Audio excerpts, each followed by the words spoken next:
4 प्रकरण थे जो हम 4 प्रस्ताव लाए हैं, वो चारों बहुत ही महत्वपूर्ण प्रस्ताव थे। लीज नवीनीकरण एक अहम मुद्दा है जिससे लोग परेशान हो रहे हैं। साथ ही बंगला बगीचा एक मुद्दा था जिससे हम चाहते हैं कि जनता को राहत मिले। उसी में हाट मैदान की दुकानें भी थी और एक डॉग शेल्टर को लेकर भी बहुत अच्छा नवाचार हम करने जा रहे हैं ताकि नगर पालिका की तरफ से एक ऐसा डॉग शेल्टर बन पाए जहाँ पर हम कुत्तों जो आक्रामक हैं, जो बीमार हैं, उनकी सेवा कार्य कर सकें। जी, सरलीकरण के विषय में मैंने कुछ महीनों पहले जाके भी माननीय सीएम साहब से मुलाकात की है और शासन में भी हमने पत्र भिजवाए हैं। हमारी निरंतर कोशिश ये चल रही है कि बंगला बगीचा में जो सरलीकरण हुआ है उसके में जो विसंगतियाँ हैं उसमें फिर वापस ज़रूरत है। संविधान में भी आप देखते हैं कि बार बार अमेंडमेंट्स करने पड़ते हैं। ऐसे ही हमने जो मेन मुद्दे हैं जो हमने भेजा था और जो प्रस्ताव आए हैं, जो मोटा मोटी 5 बातें निकल के सामने आई है, 4 से 5 जो विषय हैं। लिंक रजिस्ट्री जो है उसको लेके दिक्कत आ रही है। पंजीकृत अपंजीकृत जो दस्तावेज जैसे हिब्बानामा, वसीयत, उसमें क्योंकि पहले के ज़माने में लोग कोई भी रजिस्ट्री कराते नहीं थे, वो घर में बैठ के ही, और हिब्बानामा तो मौखिक होता है, तो अगर आज उनसे हम दस्तावेज़ मांगेंगे तो वो उपलब्ध नहीं करा पा रहे हैं। जो लीज रेंट है और प्रीमियम है उसकी दरों में भी थोड़ी सी राहत दी जाए। जो अंतिम तिथि है वो जो तिथि 17 की थी अब उसको भी बढ़ा दिया जाए क्योंकि कुछ लोग उस समय तक आवेदन नहीं दे पाए थे, तो आवेदनकर्ताओं के लिए जो तिथि है वो बढ़ा दी जाए। और इसी के साथ जो 5000 स्क्वायर फीट तक के बंगले हैं उसमें हम चाहते हैं कि जो दिक्कतें अभी आ रही हैं उनको सरलीकरण में, उसके लिए हम जी देखिए 11 महीने पहले जब मैं आई तब भी मैं जाके प्रस्ताव मैंने वहाँ पर हमारा जो था वो सीएम साहब को दिया है। जब वो नीमच भी आए तब भी हमने उनसे इस विषय में चर्चा करी। तो जब से ये परिषद आई है हम हर तरह की कोशिश कर रहे हैं कि हमारी बात उन तक हम पहुँचा पाएँ। और अच्छी बात ये है कि उन तक बात पहुँची भी है। जो प्रस्ताव मैंने दिया था जो हमारे विधानसभा में उन्होंने बोला भी है कि नीमच से ये प्रस्ताव आया है। अब हम चाहते हैं कि परिषद से भी एक संकल्प जाए, वो भी हमारी ड्यूटी है कि हम वो भी करें। तो जो भी एक्शन हम ले सकते हैं अच्छे मन से, अच्छे कार्य के लिए, वो हम ले रहे हैं। जी, आज बहुत ही हर्ष का विषय है कि परिषद ने जनहित में एक संकल्प पारित किया है कि जो 1500 स्क्वायर फीट से जो छोटे घर हैं उनके लिए हम शासन को एक पत्र लिखने वाले हैं कि इतने छोटे मकानों में एमओएस का पालन जो है वो पॉसिबल नहीं हो पाता है। राजस्थान में भी 1000 स्क्वायर फीट तक जो एमओएस के उल्लंघन को लेकर कोई भी शर्तें नहीं रखी गई है। तो शासन से हम एक निवेदन करने जा रहे हैं कि ऐसे मकान धारकों को उनको इस एमओएस की जो छूट है वो दी जाए। और एक और संकल्प जो आज परिषद से पास हुआ है कि जो 345 प्रकरण है और आने वाले समय में जो भी प्रकरण ऐसे आएंगे उनके लिए हमने लीज नवीनीकरण जो है वो राजस्व विभाग जो है वो करता है क्योंकि भूखंड का लीज नवीनीकरण होता है।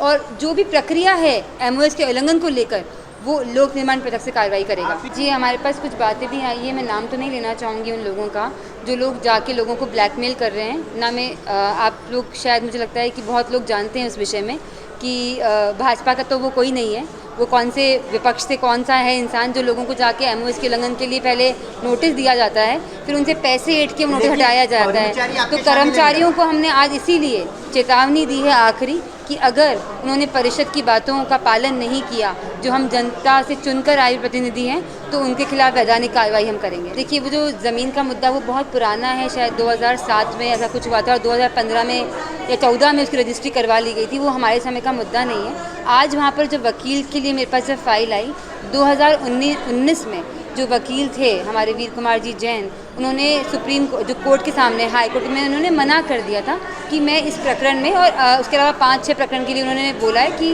वो पैरवी नहीं करेंगे। तो जब मेरे पास फाइल आई तो आप बताइए मैं क्या करती।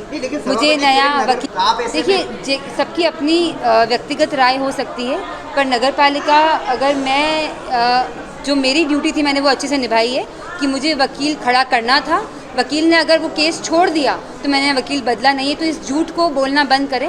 हम सब जो है, मुझे लगता है कि धर्म और कर्म में विश्वास रखिए कि जो झूठ बोलता है उसको भगवान को जाके भी जवाब देना है। तो जो इतनी छोटी सोच के और इतने निकृष्टम कार्य कर रहे हैं कि जो लोगों को झूठ बोल रहे हैं कि वकील मैंने बदल दिया है, तो उस झूठ को आप भी ना फैलाएं और भगवान से डरें। मैंने जब वकील ने मना कर दिया कि मैं वो नहीं करूँगा, केस नहीं लड़ूंगा, उस फाइल में वो पत्र लगा हुआ है, तो मेरी क्या ड्यूटी थी?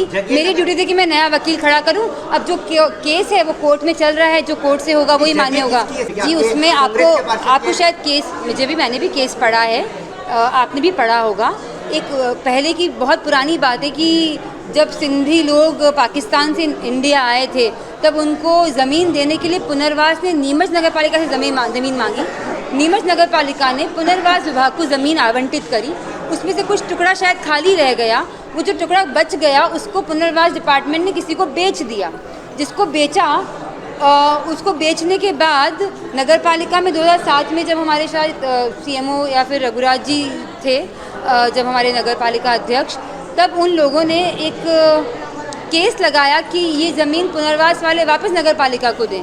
अब नगर पालिका, पुनर्वास विभाग और जिसको बेची गई है पुनर्वास विभाग के द्वारा, ये तीन उसमें जो पार्टी हैं और उन्होंने किसी और को बेच दी है। वो देखिए, मैं आपको एक बात बताना चाहूँगी कि आज मान लीजिए हमारे पेश में 40 जने हैं, किसी ने भी किसी को बेच दी, किसी ने किसी से ख़रीद ली, किसी के रिश्तेदार कोई निकल गए, ज़मीनें जो भी बिकी है या ख़रीदी गई है उसके बारे में मुझे कोई जानकारी नहीं है, ना मेरा कोई इंटरेस्ट है, ना मुझे कोई मतलब है।